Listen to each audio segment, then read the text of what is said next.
Hello friends, welcome to my YouTube channel. Today we will study about class 10th science subject CG board chapter 2 acid base and salt the lecture 10 and today's topic that salt. Hello दोस्तों, आप सभी का मेरे YouTube channel में स्वागत है। आज हम पढ़ेंगे अध्याय 2 अम्ल क्षारक एवं लवण एसिड बेस एंड सॉल्ट का लेक्चर 10 जिसमें आज का हमारा टॉपिक है सॉल्ट। ओके तो इस टॉपिक में आगे बढ़ने से पहले चलिए सबसे पहले हम लोग जो कल का जो क्वेश्चन है उसके आंसर के बारे में समझ लेते हैं, फिर इस टॉपिक में हम लोग आगे बढ़ेंगे। ओके तो हमारा कल का क्वेश्चन था first, are H plus ions present in basic solutions? If yes, then why is the solution basic? Okay तो यहाँ पर क्वेश्चन है, क्या क्षारीय विलयन में क्या होता है H plus ion उपस्थित होता है? अगर हाँ तो यह विलयन क्षारीय क्यों होता है?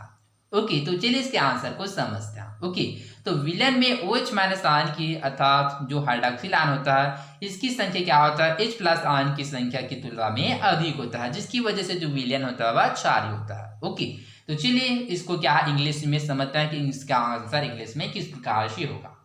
ओके तो चलिए इसके आंसर को इंग्लिश में समझते हैं। Due to more number of OH minus ions in the solution then H plus ion the solution is basic, अर्थात विलयन में OH माइनस आयन की संख्या H प्लस आयन से अधिक होने पर विलयन क्षारीय अर्थात बेसिक होता है। Okay second, you have two solutions A and B in water. The pH value of solution A is 6 and that of B is that. Which solutions will have a higher concentration of hydrogen ions? Which one of the solution is acidic and which is basic? Okay तो यहाँ पर question रहा, आपके पास दो जलीय विलयन ए एवं B. Okay विलयन ए का जो पीएच मान है वह 6 है एवं विलयन बी का जो पीएच मान है वह 8 है। ओके तो किस विलयन में हाइड्रोजन आयन की संख्या वह क्या है सबसे अधिक है, अर्थात हाइड्रोजन आयन की सांद्रता अधिक है। इनमें से कौन सा विलयन क्या है एसिडिक अर्थात अम्लीय तथा कौन सा विलयन बेसिक अर्थात क्षारीय है। ओके तो इसको हम लोग बताना है। तो इस क्वेश्चन के आंसर को समझने से पहले चलिए सबसे हम लोग पीएच स्केल के बारे में समझते हैं कि पीएच स्केल क्या होता है। तो जैसे कि मैंने आप लोगों को पीएच स्केल के बारे में बताया था, जिसके बारे में हम लोग क्या है एसिड बेस एवं एसिड बेस एंड न्यूट्रल का क्या किया जाता है ऑब्जर्वेशन किया जाता है। ओके तो चलिए यहाँ पर हम लोग क्या है इस स्केल के द्वारा इसको अच्छे से समझने का प्रयास करते हैं ताकि आप लोगों को इसका जो आंसर है वह आसानी से समझ आए। ओके तो चलिए हम लोग सबसे पहले क्या बनाते हैं, हम लोग पीएच स्केल बनाते हैं। ओके यहाँ पर ओके तो जैसे कि आप लोग देख सकते हैं। ओके तो चलिए इसको हम लोग क्या करते हैं नंबरिंग से डिनोट करते हैं। यहाँ पर 0 1 2 3 4 5 6 7 8 9 10 11 12 13 एंड 14 0 1 2 3 4 5 6 7 8 9 10 11 12 13 एवं 14। ओके तो जैसे कि यहाँ पर हम लोग देख सकते हैं। ओके तो आप लोग चित्र में मत जाइएगा। ओके तो ठीक से नहीं बना है। ओके तो चलिए क्या है इसको हम लोग समझने का प्रयास करते हैं। तो यहाँ पर जैसे कि मैंने बताया था, यहाँ पर 7 क्या बताता है 7 न्यूट्रल को दर्शाता है, 7 से कम एसिडिक नेचर को बताता है और 7 से अधिक बेसिक नेचर को बताता है। ओके तो चलिए इस क्वेश्चन का आंसर को समझते हैं। ओके तो the pH value of solution A is 6 and that of B is 8। Okay तो आप लोगों को आंसर पता चल गया होगा कि which one of the solution is acidic and which is basic। Okay तो इसमें से जो सॉल्यूशन ए है वह एसिडिक है एवं जो सॉल्यूशन बी है वह बेसिक है। Okay third, when Julia tested solutions A, B, C, D and E using a universal indicator, she got pH values of 9, 7, 1, 13 and 6 respectively. On this basis, can you tell which solutions A is a weak acid, B is a weak base, C is a strong acid, D is a strong base and E is neutral। Okay तो यहाँ पर question है, जूली ने जब 5 विलयन A, B, C, D एवं E की सार्वत्रिक सूचक अर्थात यूनिवर्सल इंडिकेटर से क्या जांच किया तो उसको पीएच मान क्रमशः 9, 7, 1, 13 एवं 6 प्राप्त हुआ। ओके तो on this basis can you tell which solution, अर्थात इसके आधार पर बताए कि कौन सा विलयन A is a weak acid दुर्बल अम्लीय है, B is a weak base दुर्बल क्षारीय है, C is a strong acid प्रबल अम्लीय है, D is a strong base प्रबल क्षारीय है, ई इज अ न्यूट्रल अर्थात उदासीन है। ओके तो चलिए इसके आंसर को समझते हैं। जिससे कि मैंने आप लोगों को बताया था कि जैसे जैसे हम लोग 7 से कम आते हैं इसके जो अम्लता है वह क्या होता है, बढ़ता जाता है। तो इस प्रकार से हम लोग कह सकते हैं यहाँ पर 0 में क्या होगा, जो एसिडिक नेचर वह सबसे अधिक होगा, परंतु 6 एवं 7 में जो एसिडिक नेचर क्या होगा, वह कम होगा। अर्थात यहाँ पर क्या होगा, दुर्बल होगा और यहाँ पर प्रबल होगा।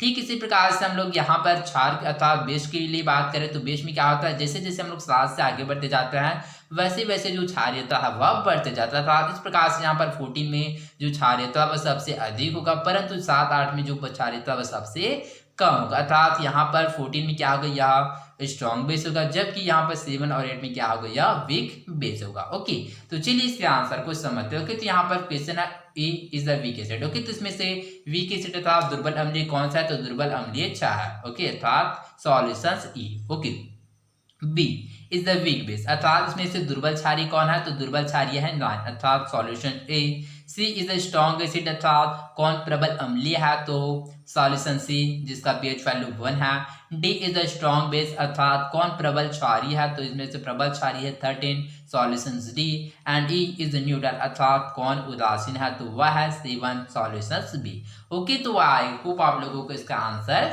समझ आया होगा। Fourth, on the basis of the numbers given in question 3rd, arrange the solution in increasing order of hydrogen ion concentration. Okay, तो प्रश्न 3 में दिए गए आंकड़ों के आधार पर पांचों विलयन की हाइड्रोजन आयन सांद्रता को बढ़ते क्रम में लिखिए। ओके, तो हमको क्या करना है, जो हाइड्रोजन आयन होता है अर्थात जो H+ आयन है इसकी सांद्रता को क्या बढ़ते क्रम में लिखना है। ओके, तो हमको सॉल्यूशंस का पीएच मान जाएगा जैसे कि 9, 7, 1, 13 एवं 6। जैसे कि हम लोगों ने पढ़ा है कि जो हाइड्रोजन आयन की सांद्रता किसमें होता है, तो हाइड्रोजन आयन की सांद्रता अम्ल में अधिक होता है। ओके, तो चलिए इसको हम लोग अरेंज करते हैं। तो इसका आंसर सबसे पहले चलिए लिखते हैं। तो सबसे पहले क्या होगा, सबसे पहले जिसका जो हाइड्रोजन आयन की सांद्रता कम होगा उसको पहले लिखेंगे। ओके, तो इसमें सबसे पहले 13 होगा, उसके पश्चात होगा 9, उसके पश्चात 7, उसके पश्चात होगा 6 एवं उसके पश्चात 1। अर्थात इस प्रकार से हम लोग क्या है, हाइड्रोजन आयन की सांद्रता को बढ़ते क्रम में क्या है, इस प्रकार से होगा, जिससे हम लोगों को तात्पर्य स्पष्ट होता है कि यहाँ पर जो एक है उसमें सबसे ज्यादा हाइड्रोजन आयन की सांद्रता होता है। ओके, तो आई होप आप लोगों को इन सभी क्वेश्चन का आंसर अच्छे से समझ आ होगा। तो बिना देर किए चलिए बढ़ते हमारे आज के टॉपिक में। हमारे आज का टॉपिक है साल्ट अर्थात लवण अर्थात जिसको हम लोग नमक के नाम से भी जानते हैं। Okay, we know that acid produce H+ ions and alkalis produce OH- in the presence of water। हम जानते हैं कि जलीय माध्यम में अम्ल और क्षार क्या होता है, क्रमशः H+ आयन और OH- आयन उत्पन्न करते हैं। कैसे, तो चलिए इसको हम लोग समझते हैं। ओके, तो चलिए एग्जांपल के द्वारा समझते हैं। जैसे कि एसिड लेते हैं कि हाइड्रोक्लोरिक एसिड। ओके, तो जो जलीय सॉल्यूशन में क्या करता है, वो क्या करता है H+ एवं क्या Cl- में विभक्त हो जाता है। तो इस प्रकार से हम लोग देख सकते हैं कि जो एसिड होता है वो क्या करता है, वह H+ आयन को क्या करता है, प्रोड्यूस करता है। ठीक इसी प्रकार से हम लोग बेस की बात करें था, जो एल्कली की बात करें तो क्या होता है, जैसे कि NO सोडियम हाइड्रोक्साइड, जो कि क्या होता है जलीय विलयन में यह भी क्या होता है, विभक्त होता है Na+ एवं OH- आयन। तो इस प्रकार से हम लोग देख सकते हैं कि जो एसिड होता है वह जलीय विलयन में H+ आयन एवं जो बेसिस होता था जो एल्किली होता है वह जलीय विलयन में OH- आयन क्या करता है, प्रोड्यूस करता था, उत्पन्न करता है। Okay, when acid and bases react with each other, this H+ and OH- ions together give water molecules along with the production of a salt। जब अम्ल और क्षार आपस में क्रिया करता है तब यही H+ एवं जो OH- आयन क्या करता है, आपस में मिलकर जल के अणु का निर्माण करता है, साथ ही लवण का निर्माण करता है। कैसे, तो चलिए इसको हम लोग समझते हैं। जैसे कि यहाँ पर एसिड का जो H+ आयन एवं जो बेस का जो OH- क्या करता है, आपस में दोनों मिलकर क्या बनाता है, वाटर के मॉलिक्यूल अर्थात H2O का निर्माण करता है। जैसे कि यहाँ पर देख सकते हैं H क्या है, हाइड्रोजन की 2 मॉलिक्यूल और यहाँ पर ऑक्सीजन अर्थात वाटर के मॉलिक्यूल का निर्माण करता है। ओके, अब यहाँ पर बचे क्या, Na और Cl। ओके, तो इस प्रकार से जैसे कि क्या करता है, जैसे कि क्या करता है Na और Cl क्या करता है, यह भी क्या करता है, आपस में मिलकर सोडियम क्लोराइड का निर्माण करता है। जैसे कि इसका इक्वेशन लिखे तो इस प्रकार से होता है ACl हाइड्रोक्लोराइड क्या करता है, यह सोडियम हाइड्रोक्साइड के साथ क्या करता है, क्रिया करता है। तो यहाँ पर जो OH होता है एवं जो यहाँ पर जो H होता है आपस में विक्रिया किया क्या बना लेता है, H2 अर्थात वाटर के मॉलिक्यूल बना लेता है। यहाँ पर बचा क्या, Cl एवं Na जो आपस में मिलकर NaCl अर्थात साल्ट अर्थात लवण का निर्माण करता है। ओके,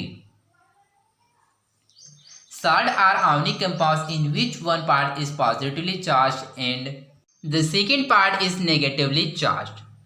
ओके तो जो लवण होता है वो क्या होता है, वह ऐसे आयनिक यौगिक है जिसमें एक भाग धन आवेशित और दूसरा भाग ऋण आवेशित होता है। ओके तो कैसे, चलिए जैसे कि हम लोगों ने इक्वेशन देखा था, चलिए यहाँ पर मैं डिराइव कर रहा हूँ। जैसे कि NaCl का उदाहरण लेते हैं, सोडियम क्लोराइड। ये क्या करता है, या Na+ एवं Cl- में विभक्त हो जाता है। तो इस प्रकार से हम लोग देख सकते हैं कि जो क्या होता है, 60 होता था, जो लवण होता है वो क्या होता है, ऐसे आयनिक यौगिक होता है जो कि एक भाग धनावेशित एवं दूसरा भाग ऋणावेशित होता है। Okay, the number of positive ions is equal to the number of negative ions and as a result salt are electrically neutral. Okay तो इसमें धनात्मक आवेशों की संख्या क्या है, ऋणात्मक आवेशों की संख्या के बराबर होता है और इस प्रकार से जो लवण होता है क्या होता है, इलेक्ट्रिकली न्यूट्रल अर्थात विद्युत उदासीन होता है, जिसकी वजह से क्या होता है, इसमें विद्युत धारा का प्रवाह होता है। Okay, salt can be prepared by many methods. Neutralization reactions between an acid and a base is one of the most popular ways of preparing salt. Okay तो इस प्रकार से क्या है, जो साल्ट अर्थात लवण बनाने के क्या है बहुत सारे तरीके से हैं, जिनमें से मुख्य तरीका है वह न्यूट्रलाइजेशन रिएक्शन। ओके तो जिसमें क्या होता है, अम्ल और क्षारक आपस में अभिक्रिया करके लवण एवं जल का निर्माण करता है। ओके तो इसके आप लोग परिभाषा को याद रखिएगा कि जो न्यूट्रलाइजेशन रिएक्शन क्या करता है, तो आप लोग याद रखिएगा कि जब अम्ल एवं क्षारक आपस में अभिक्रिया करके लवण एवं जल का निर्माण करता है, इस अभिक्रिया को ही न्यूट्रलाइजेशन रिएक्शन अर्थात उदासीनीकरण अभिक्रिया कहते हैं। ओके, यहाँ पर हम लोग कुछ एग्जाम्पल देख सकते हैं जहाँ की एसिड एवं जो बेस है क्या है, इसके अभिक्रिया को दर्शाया है। जैसे कि यहाँ पर हम लोग देख सकते हैं, nitric acid react with potassium hydroxide to produce potassium nitrate salt and water. Okay तो इसी प्रकार से सल्फ्यूरिक अम्ल क्या है, कॉपर हाइड्रोक्साइड के साथ रिएक्ट करके कॉपर सल्फेट एवं जल का निर्माण करता है। CH3COOH अर्थात एसिटिक एसिड सोडियम हाइड्रोक्साइड के साथ अभिक्रिया करके सोडियम एसिटेट एवं जल का निर्माण करता है। इसी प्रकार से जो CH3COOH क्या होता है, एसिटिक एसिड, जो कि NH4OH अमोनियम हाइड्रोक्साइड के साथ अभिक्रिया करके अमोनियम एसिटेट साल्ट का निर्माण करता है, साथ ही जल के मॉलिक्यूल बनाता है। ओके तो इस प्रकार से हम लोग इन सभी अभिक्रिया में देख सकते हैं कि किस प्रकार से क्या होता है, जो अम्ल एवं क्षारक आपस में अभिक्रिया करके लवण एवं जल का निर्माण करता है। ओके तो इसको आप लोग याद रखिएगा, ये प्रोसेस का नाम क्या है, तो इसको न्यूट्रलाइजेशन रिएक्शन अर्थात उदासीनीकरण अभिक्रिया कहते हैं। Okay, in the reactions given above, we can see that the positively charged part of the salt comes from the base and is called basic radical, and the negatively charged part comes from the acid and is known as acidic radical. Okay तो उपरोक्त उदाहरणों में हम लोग देख सकते हैं कि जो लवण का धनात्मक भाग क्या होता है, क्षारक से आता है, जिसको बेसिक रेडिकल अर्थात क्षारीय मूलक कहते हैं, एवं जो लवण का जो ऋणात्मक भाग होता है वह अम्ल से आता है, जिसकी वजह से उसको क्या है, एसिडिक रेडिकल अर्थात अम्लीय मूलक कहते हैं। For example, in potassium nitrate, KNO3 K+ is the basic radical and NO3- is the acidic radical. उदाहरण के लिए जो पोटेशियम नाइट्राइड था, जो KNO3 होता है, उसमें का जो K+ होता है वह क्षारीय मूलक तथा NO3- होता है वह अम्लीय मूलक है। कैसे, तो चलिए इसको हम लोग समझते हैं।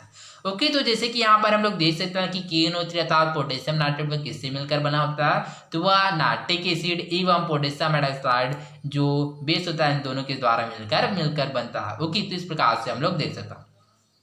तो इसमें हम लोग देख सकते हैं कि जो पोटेशियम वो कहाँ से आ रहा है, तो पोटेशियम क्या है, पोटेशियम हाइड्रोक्साइड अर्थात जो क्षार है वहां से आ रहा है, और जो NO3 वो कहाँ से आ रहा है, तो NO3 क्या है, जो नाइट्रिक एसिड है वह वहां से आ रहा है। तो इस प्रकार से हम लोग देख सकते हैं कि जो पोटेशियम का जो की वाला भाग होता है किससे आता है, क्षार के द्वारा आता है, जिसकी वजह से इसको क्या है, बेसिक रेडिकल अर्थात इसको क्षारीय मूलक कहते हैं। एवं जो लवण का जो ऋणात्मक भाग होता था, जो NO3- है वो कहाँ से आ रहा है, तो वह एसिड अर्थात अम्ल से आ रहा है, जिसकी वजह से इसको एसिडिक रेडिकल अर्थात उसको अम्लीय मूलक कहते हैं। ओके तो आई होप आप लोगों को समझ आया होगा कि what is called basic radical and what is called acidic radical अर्थात क्षारीय एवं अम्लीय मूलक क्या होता है। ओके तो इसके साथ आई होप आप लोगों के माइंड में क्वेश्चन आ रहा होगा कि यहाँ पर क्या K+ अर्थात यहाँ पर प्लस दिखाया गया है, यहाँ पर नेगेटिव अर्थात की क्या है, यहाँ पर की प्लस प्रदर्शित किया है, जबकि यहाँ पर NO3 माइनस प्रदर्शित किया गया, अर्थात यहाँ पर पॉजिटिव साइन है, यहाँ पर नेगेटिव साइन है। पर यहाँ पर पॉजिटिव एवं नेगेटिव साइन क्यों है? ओके, तो आई होप आप लोगों के माइंड में ये क्वेश्चन बार बार आया होगा। ठीक इसी प्रकार से क्या बहुत सारे एलिमेंट्स में क्या, जैसे कि हम लोगों ने एग्जाम्पल लिया था NaCl, तो यहाँ पर भी हम लोगों ने पॉजिटिव साइन एवं नेगेटिव साइन के द्वारा प्रदर्शित किया है। ओके, तो चलिए इसको समझते हैं कि यहाँ पर पॉजिटिव एवं नेगेटिव साइन क्यों प्रदर्शित किया जाता है। तो चलिए इसको क्या हम लोग जो NaCl होता है था, जो सोडियम क्लोराइड है, इसी के उदाहरण के द्वारा समझने का प्रयास करते हैं। ओके, तो चलिए इसको हम लोग समझते हैं। जैसे कि NaCl सोडियम क्लोराइड होता है, जिसको हम लोग क्या साधारण नमक के नाम से भी जानते हैं, जो कि क्या होता है जलीय विलयन में Na+ एवं Cl- आयन में क्या हो जाता है, विभक्त हो जाता है। ओके, तो चलिए हम लोग क्या है इसको समझते हैं कि यहाँ पर पॉजिटिव साइन, यहाँ पर नेगेटिव साइन क्यों लिखा जाता है। ओके, तो जैसे कि सोडियम का जो एटॉमिक नंबर होता है वो कितना होता है, तो सोडियम का एटॉमिक नंबर 11 होता है। ओके, ठीक इसी प्रकार से हम लोग क्लोरीन की बात करें तो क्लोरीन का एटॉमिक नंबर कितना होता है, तो क्लोरीन का एटॉमिक नंबर 7 होता है। ओके, अब चलिए क्या करते हैं हम लोग इसको इलेक्ट्रॉनिक कॉन्फ़िगरेशन अर्थात इलेक्ट्रॉनिक विन्यास के द्वारा समझते हैं। ओके, तो चलिए इसको लिखते हैं। तो जैसे कि यार इसका केस के इसका जो क्या है फर्स्ट कोर्स हो गया था, फर्स्ट सेल। सबसे पहले हम लोग सोडियम के लिए देखते हैं। ओके, तो फर्स्ट सेल में कितना होता है, 2 इलेक्ट्रॉन उपस्थित देता है। सेकेंड में होता है 8, 1 2 3 4 5 6 7 और 8, अर्थात इस प्रकार से 2 8 कितना हो गया, 10। ओके, तो इसके पश्चात इसका जो बाहर सेल होता है अर्थात जो बाहर की कोश होता है उसमें कितना, 1 इलेक्ट्रॉन प्रेजेंट होता है। ओके, ठीक, ये इसके लिए है सोडियम के लिए है। ओके, सोडियम के लिए। ठीक इसी प्रकार से हम लोग क्लोरीन की बात करें तो क्लोरीन का जो फर्स्ट सेल होता है उसमें 2 इलेक्ट्रॉन होता है। ओके, ठीक इसी प्रकार हम लोग इसका सेकेंड सेल में बात करें तो इसमें 8 इलेक्ट्रॉन प्रेजेंट होता है, 1 2 3 4 5 6 7 एवं 8। ओके, तो कितना बचा, 7 इलेक्ट्रॉन बचा है। ओके, तो 7 इलेक्ट्रॉन क्या है, इसका थर्ड सेल है, इसमें आता है। तो चलिए यहाँ पर डिनोट करते हैं, ये हो गया 1 2 3 4 5 6 7, अर्थात ये किसके लिए है, क्लोरीन के लिए। ओके, तो यहाँ पर हम लोग इस इलेक्ट्रॉनिक कॉन्फ़िगरेशन में देख सकते हैं कि जो सोडियम का जो बाहर इलेक्ट्रॉन जो बाहर उपस्थित जो इलेक्ट्रॉन है वो कितना है, तो 1 है, एवं जो क्लोरीन के बाहर उपस्थित जो इलेक्ट्रॉन है वो 7 है। अर्थात इस प्रकार से हम लोग देख सकते हैं कि क्लोरीन को क्या अपना अष्टक पूर्ण करने के लिए अर्थात अपने अपने ऑक्टेट को फुलफिलमेंट करने के लिए कितने इलेक्ट्रॉन की आवश्यकता है, तो केवल 1 इलेक्ट्रॉन की। ओके, तो यहाँ पर हम लोग देख सकते हैं कि सोडियम में भी क्या होता है, इसका जो बाहर का इलेक्ट्रॉन कितना प्रेजेंट है, वह 1 है। अर्थात इस स्थिति में क्या करता है, जो सोडियम क्या करता है, 1 इलेक्ट्रॉन का क्या कर देता है, दान कर देता है, किसको, क्लोरीन को, जिसकी वजह से यहाँ पर सोडियम की प्लस क्या आ जाता है, सोडियम आयन आ जाता है, अर्थात इलेक्ट्रॉन को त्यागता है, जिसकी वजह से यहाँ पर पॉजिटिव साइन आता है। और यहाँ पर जो क्लोरीन होता है क्या करता है, वह इलेक्ट्रॉन को ग्रहण करता है, जिसकी वजह से क्या होता है, इसका जो ऑक्टेट होता है वह फुलफिलमेंट हो जाता है। ओके, यहाँ पर केवल 2 ही कुछ बचता है। तो इस प्रकार से सोडियम भी क्या करता है, अपने जो इलेक्ट्रॉनिक कॉन्फ़िगरेशन है उसको फुलफिलमेंट करता है। ठीक इसी प्रकार से जो क्लोरीन होता है क्या करता है, 1 इलेक्ट्रॉन को ग्रहण करता है, जिसकी वजह से यहाँ पर नेगेटिव साइन आ जाता है। इस प्रकार से जो क्लोरीन होता है इसका भी ऑक्टेट होता है वह फुलफिलमेंट हो जाता है। अर्थात इस प्रकार से दोनों का जो ऑक्टेट हो जाता है वह पूर्ण हो जाता है। अर्थात इस प्रकार से क्या होता है, यहाँ पर पॉजिटिव एवं नेगेटिव साइन लिखा जाता है। तो आई होप आप लोगों को समझ आ गया कि किस प्रकार से यहाँ पर पॉजिटिव एवं नेगेटिव साइन लिखा जाता है। तो आप लोग इसको सिंपल वे में याद रखिएगा कि जो इलेक्ट्रॉन का जो एलिमेंट तथा जो तत्व इलेक्ट्रॉन का दान करता है वहां पर पॉजिटिव साइन लाता है, एवं जो इलेक्ट्रॉन क्या जो एलिमेंट जो इलेक्ट्रॉन का त्याग करता है इलेक्ट्रॉन का ग्रहण करता है उसमें नेगेटिव साइन आता है। ओके, तो ठीक इसी प्रकार से हम लोग जो पोटेशियम नाइट्रेट का जो एग्जांपल है KNO3, तो इसमें हम लोग समझ सकते हैं यहाँ पर K+ एवं NO3 माइनस क्यों लिखा गया है, क्योंकि यहाँ पर जो K+ होता था, जो पोटेशियम क्या करता है वह इलेक्ट्रॉन का दान करता है, जिसकी वजह से यहाँ पर पोटेशियम आता है, पोटेशियम में पॉजिटिव साइन आता है। परंतु जो NO3 होता है वह क्या करता है, इलेक्ट्रॉन को ग्रहण करता है, जिसकी वजह से यहाँ पर नेगेटिव साइन आया। ओके, तो आई होप आप लोगों को समझ आ होगा। तो आज के लिए बस इतना ही, मिलते हैं अगले वीडियो में, धन्यवाद।